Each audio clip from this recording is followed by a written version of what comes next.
Bacaan pertama, Musa itu seorang nabi yang lain daripada yang lain. Bagaimana kalian sampai berani menaruh syak terhadap dia? Pembacaan dari kitab Bilangan. Sekali peristiwa, Miriam dan Harun menaruh syak terhadap Musa karena wanita Kus yang diperistrinya. Memang Musa telah memperistri seorang wanita dari Kus. Kata mereka, benarkah Tuhan bersabda dengan perantaraan Musa saja? Bukankah ia juga bersabda dengan perantaraan kita? Hal itu didengar oleh Tuhan. Adapun Musa, dia itu seorang yang sangat lembut hatinya, melebihi siapapun di atas bumi. Lalu tiba-tiba bersabdalah Tuhan kepada Musa, Harun dan Miriam, keluarlah kalian bertiga ke kemah pertemuan. Maka keluarlah mereka bertiga. Lalu turunlah Tuhan dalam tiang awan dan berdiri di pintu kemah itu, lalu memanggil Harun dan Miriam. Dan mereka berdua tampil. Lalu bersabdalah Tuhan, dengarkanlah sabdaku ini. Jika di antara kalian ada seorang nabi, maka aku, Tuhan, menyatakan diriku kepadanya dalam penglihatan. Aku berbicara dengan dia dalam mimpi. Bukan demikianlah halnya dengan hambaku Musa yang setia di seluruh rumahku. Dengan Musa aku berbicara berhadap-hadapan, terus terang, bukan dalam teka-teki. Dan ia telah melihat rupa Tuhan. Bagaimana kalian sampai berani menaruh syak terhadap hambaku Musa? Sebab itu bangkitlah murkaku Tuhan terhadap mereka. Tuhan meninggalkan tempat itu, dan tiang awan naik dari atas kemah. Pada saat itu Miriam tampak kena penyakit kusta, kulitnya menjadi putih seperti salju. Ketika Harun menoleh kepadanya, tampaklah olehnya bahwa Miriam telah terkena kusta. Harun lalu berkata kepada Musa, "Ah Tuhanku, janganlah kiranya dosa ini ditimpakan kepada kami. Dalam kebodohan kami telah berbuat demikian. Janganlah kiranya Miriam ini dibiarkan sebagai anak gugur, yang pada waktu keluar dari kandungan sudah setengah busuk dagingnya." Lalu berserulah Musa kepada Tuhan, "Ya Allah, sembuhkanlah kiranya dia." Demikianlah sabda Tuhan. Syukur pada Allah. Mazmur tanggapan dengan refrain, "Kasihanilah aku ya Allah, sebab aku orang berdosa." Kasihanilah aku ya Allah, sebab aku orang berdosa. Kasihanilah aku ya Allah, menurut kasih setiamu, menurut besarnya rahmatmu, hapuskanlah pelanggaranku. Bersihkanlah aku seluruhnya dari kesalahanku, dan tahirkanlah aku dari dosaku. Kasihanilah aku ya Allah, sebab aku orang berdosa.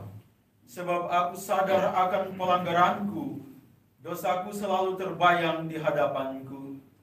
Terhadap engkau sendirilah aku berdosa, yang jahat dalam pandanganmu kulakukan. Kasihanilah aku ya Allah, sebab aku orang berdosa. Maka engkau adil bila menghukum aku, dan tepatlah penghukumanmu. Sungguh, dalam kesalahan aku diperanakan, dalam dosa aku dikandung ibuku. Kasihanilah aku ya Allah, sebab aku orang berdosa.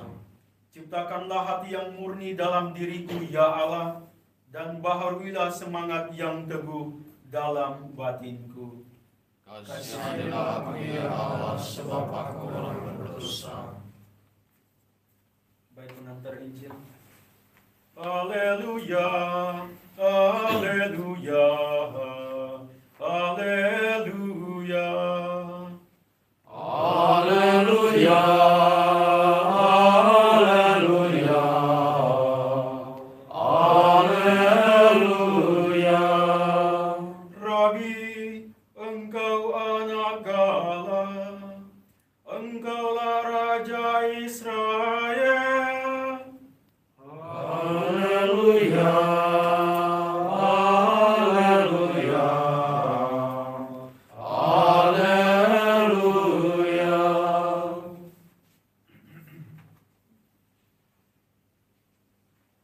Tuhan sertamu.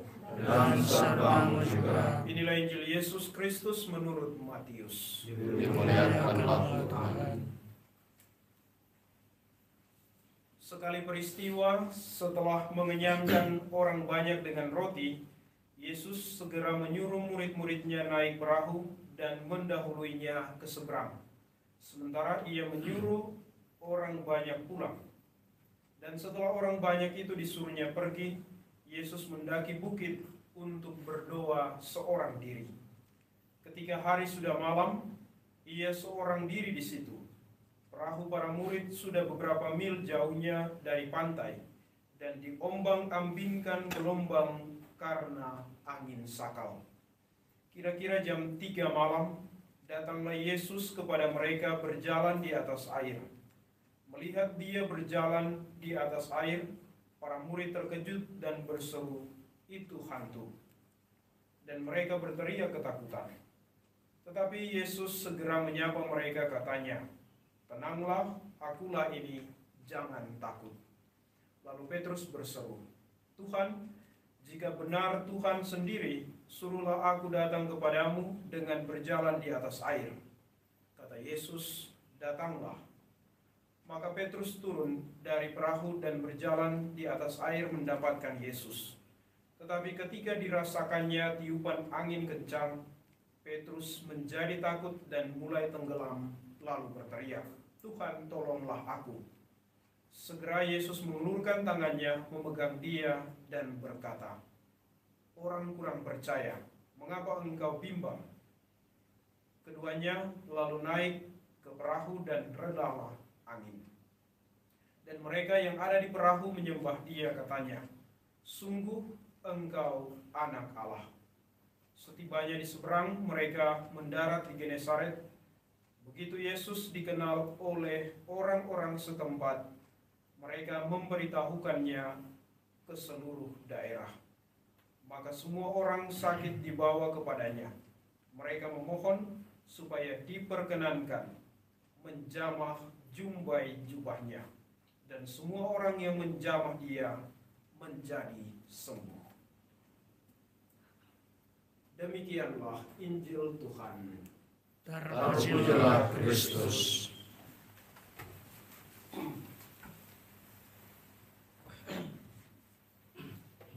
Saudara-saudariku yang terkasih, hari ini kita belajar untuk menjadi orang yang beriman secara mendalam. Beriman secara mendalam artinya berani mempercayakan diri kepada penyelenggaraan Tuhan. Artinya kehendak Tuhanlah yang diutamakan atau lebih utama daripada kehendak pribadi kita. Dan kedalaman iman kita seringkali diuji ketika kita berada dalam situasi-situasi yang sulit dan bahkan situasi yang berada di luar kendali kita. Kita tidak mampu untuk menanggung persoalan-persoalan kita dan seringkali iman kita diuji pada saat-saat seperti itu. Petrus dan para murid takut akan gelombang. Mereka ini adalah para nelayan, tetapi kemudian takut dalam tanda kutip akan gelombang angin sakal.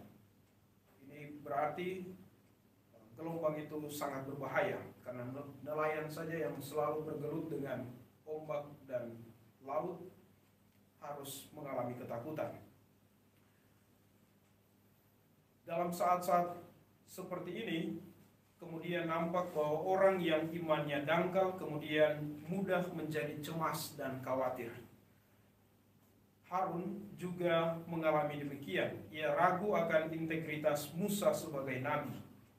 Karena bagi ia dan Miriam, Musa mengambil istri orang Kus yang berasal dari luar Israel, yakni Kus itu daerah Ethiopia. Dan ini merupakan bukan kebiasaan bagi orang Yahudi yang menikah dengan orang dari luar Yahudi. Hari ini kita semua belajar untuk tidak sama seperti Petrus dan Harun, tetapi justru kemudian belajar dari Yesus yang senantiasa menjadi orang yang tenang dalam perjalanan hidup ketika menghadapi goncangan hidup, persoalan-persoalan, dan ini juga yang mau menunjukkan kepada kita bahwa orang yang imannya mendalam memampukan dia berani dan teguh dalam pengharapan akan Tuhan. Rahmat Allah menolong kita.